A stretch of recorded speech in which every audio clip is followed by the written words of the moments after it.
बिस्मिल्लाहिर्रहमानिर्रहीम। अस्सलाम वालेकुम नाजरीन, मैं अभी नमाज जुम्मा अदा करके आया हूँ और घर में आके सबसे पहला काम कर रहा हूँ कि ये वीडियो रिकॉर्ड कर रहा हूँ और मैं दिल से कह रहा हूँ, वुजू में हूँ। शायद आप मेरी बात से इख्तलाफ करें, मेरी बातें सख्त हों, मायूसी वाली नहीं है, गुस्सा बहुत ज्यादा है कि पाकिस्तानी कौम के साथ जो हो रहा है बहुत कम हो रहा है और बहुत अच्छा हो रहा है। महंगाई, बेरोजगारी, लाकानूनियत, अफरा तफरी जो भी पाकिस्तानी कौम के साथ हो रहा है उनके साथ बिल्कुल ठीक ही हो रहा है। सब कुछ जानने के बावजूद भी जब कौम अनजान बन जाएगी, ठीक है ना, इतनी शख्सियत प्रस्ती में ये हो जाएगी कि ये हक और सच, हक और बातिल की पहचान करना भी इनके लिए मुश्किल हो जाएगा। और तहरीक लबैक इस टाइम उसका जो सियासी तौर पर कोई यानी कि उसका बयानबाजी नहीं आ रहा है, या सियासी तौर पर वो कोई बयान नहीं दे रही, या सियासी तौर पर उसके कोई एक्टिविटी नजर नहीं आ रही, तो वो भी अल्हम्दुलिल्लाह मुझे आज समझ आ गई कि मुझे ऐसे लगता है कि बहुत अच्छा फैसला है। मजहबी तौर पर वो अपना काम कर रहे हैं, उसके ऊपर भी तफसीली बात करेंगे। जो स्वीडन में फिर कुरान पाक की गुस्ताखी के लिए उन लोगों ने ऐलान किया है, उसके ऊपर तहरीक लबैक का जो मकसद है, जो जिस मकसद के लिए वो बनाई गई है, उसके ऊपर तो वो बिल्कुल कंप्रोमाइज करने वाली नहीं है। लेकिन सियासी तौर पर उसकी जो खामोशी है वो भी अब समझ आ गई और इनकी जो हिकमत अमली है मैं समझता हूं कि बहुत जबरदस्त है। और इतना काफी टाइम गुजरने के बावजूद सियासी तौर पर इनका बयान ना आना भी अब समझ आ गया है कि आखिर पाकिस्तान में चल क्या रहा है। नाज़रीन, मौजूदा सियासी सूरत हाल के ऊपर नजर मारें तो तहरीक लबैक अगर खामोश है ना, तो जैसा कि कुछ दिन पहले मैंने एक वीडियो बनाई थी उलमा अकराम ने जो फिलिस्तीन कॉन्फ्रेंस के हवाले से थी, तो मैंने कहा था कि साद रिजवी साहब नहीं जा रहे, तो अच्छा है कि वो गैर संजीदा लोगों की महफिल में संजीदा लोगों का जाना टाइम का ही ज़िया है। तो आज मैं ये सोच रहा हूं कि इस अफरा तफरी के माहौल में इस गैर संजीदा ड्रामेबाजी जो हो रही है पाकिस्तान में, जो एक यानी कि हम क्या कह रहे हैं कि एक सर्कस लगी हुई है पाकिस्तान में, मफाद की जंग लगी हुई है पाकिस्तान में, तो इसमें साद रिजवी साहब का संजीदा बयान देना या संजीदा तौर पर कोई ऐलान करना बेमैनी और बेसूद होगा। जिसके लिए मैं ये समझता हूं कि अगर आपको समझ नहीं आ रही कि मुझे क्या फैसला करना चाहिए, उसके लिए बेहतर है कि वो वक्त का इंतजार करे। वक्त खुद ही फैसला करता है कि आपको क्या करना चाहिए। अब नाज़रीन, कुछ ये है कि मौलाना फजल रहमान, एक तो मेरा एक जाती बयान है, एक डायलॉग है, मुझे लगता है कि उससे भी मुझे रजू करना पड़ेगा कि मैं कहता हूं कि बेहतरीन से बेहतरीन जो लिबरल लीडर है उससे 1000 गुना बेहतर मजहबी लीडर है और बुरा मजहबी लीडर। तो उस बुरे मजहबी लीडर में मेरा ख्याल है मौलाना फजल रहमान का जो नाम है वो निकाल देना चाहिए। अब इसको मजहबी लीडर यानी बुरा से बुरा मजहबी लीडर की लिस्ट से भी इसको निकाल देना चाहिए। कि अब नाजरीन, मौजूदा सूरत हाल में क्या हो रहा है कि मौलाना फजल रहमान इस टाइम इनकलाबी बन गए, एंटी एस्टेब्लिशमेंट के खिलाफ वो भी इनकलाब लाने की कोशिश कर रहे हैं जिस तरह इमरान खान ने किया था। और मजे की बात है कि मौलाना फजल रहमान वो जबान बोल रहे हैं कि जो एक यहूदी एजेंट जिसको वो कहते थे, एक वो जो मुल्क दुश्मन था, जो मगरब और अमेरिका का गुलाम था, पिट्ठू था, उसकी जबान मौलाना फजल रहमान बोल के अब वो जो अपने कारकुन है उनको कह रहा है कि आप तैयार हो जाओ, हम एस्टेब्लिशमेंट के खिलाफ, यानी कि वो खुल के सामने आ गए हैं। यही जो चंद दिन पहले ये एस्टेब्लिशमेंट के खिलाफ नहीं था लेकिन अब खुल के आ गए। और जो एस्टेब्लिशमेंट के मुखालिफ सबसे बड़ी जमात जो इमरान खान इनकलाब लेके आ रहे थे, वो इस टाइम एस्टेब्लिशमेंट के पांव पकड़ने के लिए बेताब है। बड़ी शिद्दत से उसको इंतजार है कि किस टाइम एस्टेब्लिशमेंट पांव आगे करे और मैं उसको पांव पकड़ के बैठ जाऊं कि खुदारा मुझे माफ कर दे। ये सब कुछ पाकिस्तानी कौम देख रही है। नून लीग इस टाइम एंजॉय कर रही है, पीपल पार्टी एंजॉय कर रही है। मौलाना फजल रहमान को इस टाइम इनकलाब का यानी कि कीड़ा उठ गया है कि भाई एस्टेब्लिशमेंट सब चीज की वो है। उसके दो बयान जो मौलाना फजल रहमान के हैं वो मैं आप लोगों के सामने रखूंगा, पढ़ के सुनाऊंगा। कि एक तो उसने कहा है कि भाई जो एस्टेब्लिश पाकिस्तान की जितनी भी सियासी जमातें हैं वो सब पाकिस्तान के लिए या इस्लाम के लिए या वो नहीं करती, वो इक्तदार के लिए करती हैं कि हम किसी तरीके से इक्तदार में, और इक्तदार अपने जाती मफाद के लिए करती हैं और वो एस्टेब्लिशमेंट की नौकरी करती हैं। यही तो तहरीक लबैक कहती है। लेकिन मौलाना फजल रहमान से सवाल है कि आप में क्या फर्क है? क्या आपने एस्टेब्लिशमेंट की गुलामी नहीं की? आज ये जो मौलाना फजल रहमान है ना, ये एक तीर पे दो शिकार खेल रहा है। कुछ लोग कहते हैं ना कि ये एस्टेब्लिशमेंट के खिलाफ है, मैं समझता हूं कि ये एक तीर पे दो शिकार खेल रहा है। एस्टेब्लिशमेंट के ऊपर प्रेशर डाल रहा है, तो दूसरी तरफ ऑटोमेटिकली नून लीग के ऊपर प्रेशर आ रहा है कि कहीं ना कहीं तरीके से अगर एस्टेब्लिशमेंट मेरे आगे कोई हड्डी नहीं डालेगी तो ये हुकूमत प्रेशर में आ जाएगी कि यार मौलाना फजल रहमान कोई आदमी निकाल के कोई हुकूमत के खिलाफ बड़ा कदम उठा ले, चलो इसको कोई ना कोई एक वजारत दे दो, कहीं ना कहीं इसको थोड़ा बिजी कर दो, अब खाता रहेगा और आराम से गीत गाता रहेगा। मौलाना फजल रहमान की ये हैसियत है। मौलाना फजल रहमान दूसरा जो इसने बयान दिया है उसके ऊपर भी बात करेंगे। मेरी कोशिश होती है कि मैं इख्तिलाफी बयान ना करूं।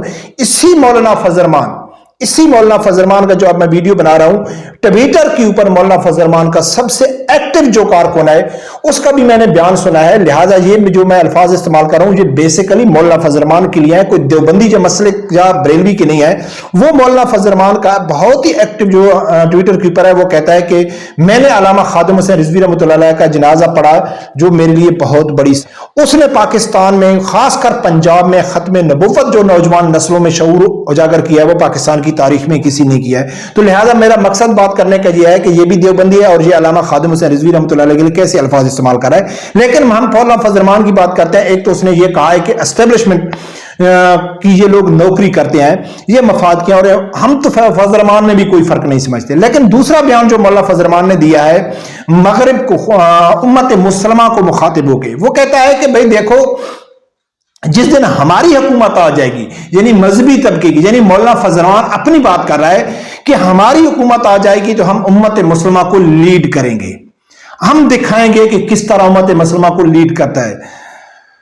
तो नाजरीन, जैसा कि कहते हैं ना कि अगर आपके फॉलोअर जहल हो ना, जहल हो, जितने ज्यादा जहल होंगे उतना आपको ज्यादा फायदा है। ये किसको सुना रहा था? आप किस जमात से आपका तल्लक है?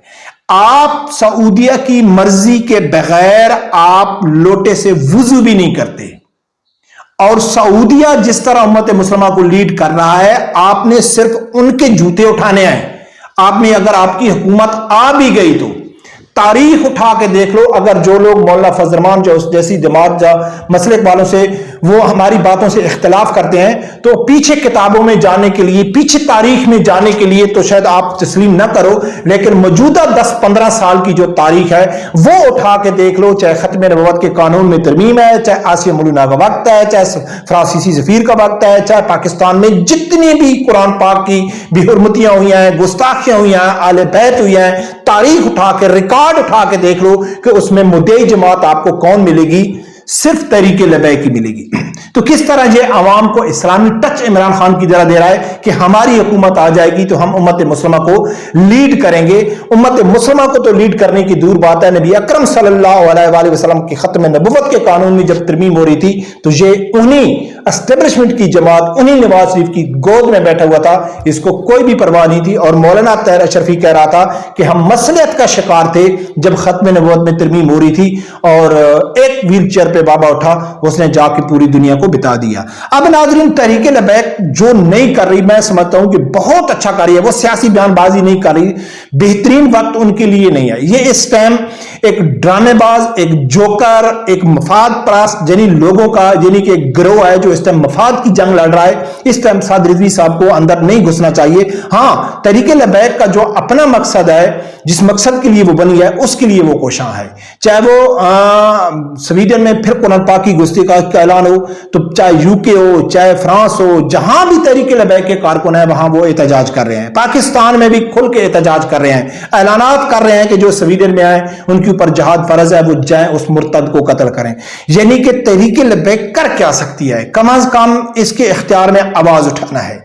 आवाज ये भरपूर तरीके से उठा रही है, चाहे तूफान है, चाहे बारिश है, चाहे इलेक्शन है, चाहे धांधली है, कुछ भी हो रहा है, लेकिन इन्होंने अपनी चार आंखें चार कान रखे हुए हैं। चाहे नामूस रिसालत का मसला है, कुरान पाक का मसला है, अहले बैत का मसला है, तो इसके ऊपर ये बिल्कुल कॉम्प्रोमाइज करने वाले नहीं है। 5 मई को आप देख लें तो मजदूर डे के ऊपर इन्होंने पूरे पाकिस्तान में, खासकर लाहौर में रक्षा रैली निकाल के इन्होंने वाजे किया है कि हम गरीब मजदूर के लिए भी हम किस طرح ان کو کریں گے. لیکن بدقسمتی سے پاکستان کی جو بڑی سیاسی جماعتیں ہیں, چاہے وہ عمران خان ہے, اس وقت عمران خان کی پارٹی سے آپ کو نہ فرانسیسی سے اس کے سویڈن کے خلاف کوئی بیان بازی نظر آئے گی, نہ غریب عوام, نہ کسان, کچھ بھی نہیں آئے گی. بس کیا ہے, ہمارا حق ہمارے سامنے رکھو, ہمارا حق ہمارے سامنے رکھو. اور اس مولانا فضل الرحمان کی تو ہم کو ابھی تک سمجھ ہی نہیں آئی کہ آپ کا جو حق ہے آپ اسٹیبلشمنٹ سے چھین رہے ہیں کہ اسٹیبلشمنٹ نے ہمارے ساتھ زیادتی کی ہے. میں یہ نہیں کہتا ہوں, مجھے اسٹیبلشمنٹ کا دفاع کرنے کی ضرورت نہیں ہے, لیکن اس کے بیان سے سمجھ نہیں آتی کہ آپ کا جو مینڈیٹ چوری ہوا ہے وہ تو کے پی کے میں ہوا ہے, اور آپ کا الزام جو شروع میں تھا کہ ہمارا جو مینڈیٹ چوری کیا ہے پی ٹی آئی نے کیا ہے, تو اس سے کیا مراد ہے کہ پی ٹی آئی کو فل سپورٹ کیا ہے اسٹیبلشمنٹ نے. دوسری طرف اسٹیبلشمنٹ کر رہی ہے کہ پی ٹی آئی نے ہم کو ہرا دیا ہے, تو کیوں نہ کریں گے؟ بالکل ان کو حق ہے کرنا, کیونکہ ان کو معلوم ہے کہ ہمارے جو ماننے والے ہیں, ہم کو جو سپورٹ کرنے والے ہیں, ہمارے جو کارکن ہیں وہ پرلے درجے کے جہل ہیں. ان کے سامنے ہم جو بھی بولیں گے, جو جھوٹ بولیں گے, کچھ بھی کریں گے, نہ وہ سوچیں گے, نہ وہ سمجھیں گے, نہ اپنا عقل دماغ استعمال کریں گے, پیچھے ہی پڑ جائیں گے, کہیں گے کہ جی مولانا صاحب, جی عمران خان, جی نواز شریف. تو ناظرین, اس ٹائم یہ غیر سنجیدہ جو صورتحال ہے, اس میں میں ذاتی طور پر سمجھتا ہوں کہ تحریک لبیک کا سیاسی طور پر خاموش رہنا ہی بہتر ہے. ابھی کیا وقت ہے, یعنی کہ بہت کچھ آگے سامنے ہے, صحیح وقت کے اوپر سنجیدہ لوگوں کو اندر آنا چاہیے, نہ کہ اس غیر سنجیدہ لوگ جو ہیں مفاد پرست, ان کے جو ڈرامے بازی میں آ کے سنجیدہ لوگ اپنا وقت ضائع نہیں کرنا چاہیے. رب پروردگار سے یہی دعا, اللہ تعالیٰ میں سمجھدار آدمی کو حق سچ سننے کی اور اس کے ساتھ کھڑے ہونے کی توفیق عطا فرمائے. اللہ حافظ.